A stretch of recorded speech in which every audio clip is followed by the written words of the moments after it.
The quotient rule. If u and v are differentiable functions at x, and v of x is not 0, then the derivative of u of x divided by v of x is v times the derivative of u minus u times the derivative of v all over v squared.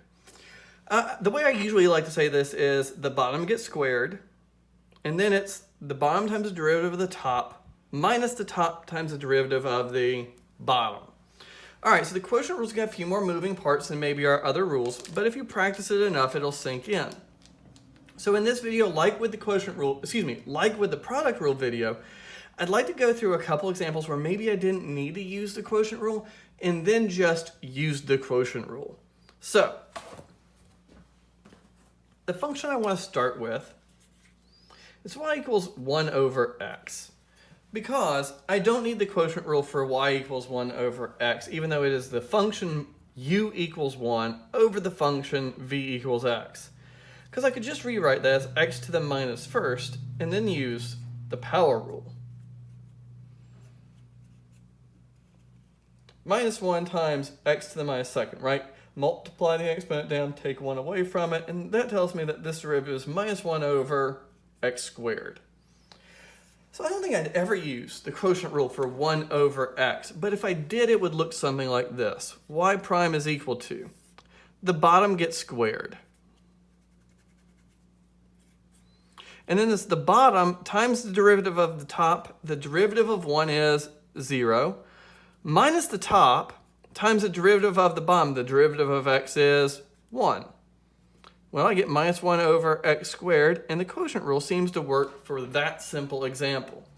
So let's do one more simple example where we don't actually need to use the quotient rule, but let's make it a little more complicated. Let's say I have 2x minus 1 all over x squared. If I met this function in the wild, I don't think I'd use the quotient rule. I think I'd do some algebra.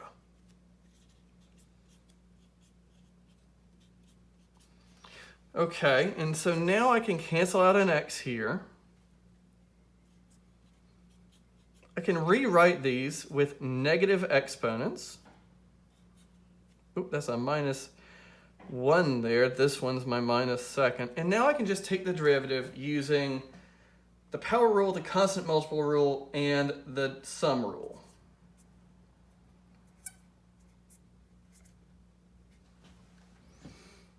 Plus 2x to the minus third. And let's see, that tells me the derivative is minus 2 over x squared plus 2 over x cubed.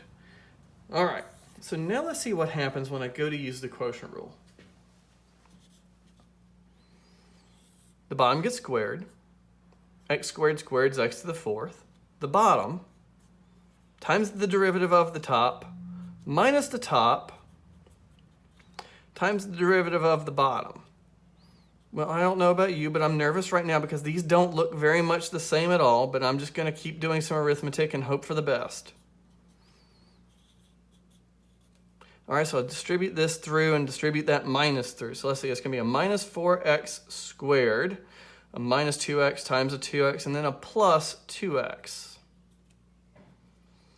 2x squared minus 4x squared is minus 2x squared plus 2x all over x to the fourth. And what I realize now is if I divide both terms by x to the fourth, I'll get a minus 2x squared over x to the fourth is an x squared plus 2. X over x to the fourth is an x cubed on the bottom.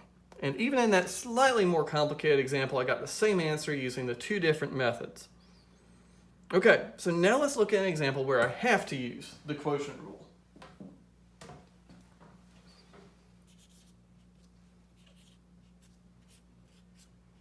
All right, well, this seems somewhat familiar. I have e to the x over x squared this time. I want to take a derivative, so find the derivative. Well, I can't simplify it. It's always going to be a quotient. I'll always have to use the quotient rule. The bottom gets squared. And then it's the bottom times the derivative of the top minus the top times the derivative of the bottom. All right, so on top I have x squared e to the x minus 2x e to the x all over x to the fourth. Let's see, I have options for how I could simplify this. I can definitely factor an e to the x out.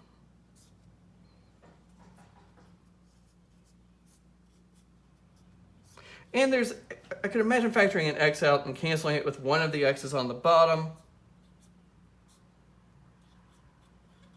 So all the powers of x could go down by 1. I could also write it as two separate fractions. Either way would be fine. But there's my quotient rule. Let's do one more example where I need to use the quotient rule.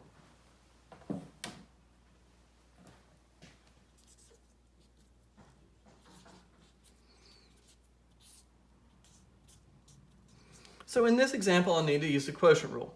Because while I could do some things to simplify this or change it around, I'll always have a fraction here. I'll always have a quotient. It won't. I can't make it a monomial on the bottom like I did with that first example I did. So the bottom gets squared.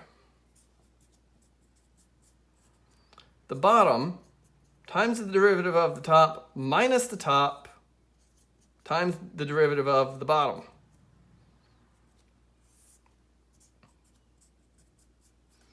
All right, so let's see. I have a 2x plus 8 minus 2x minus 3.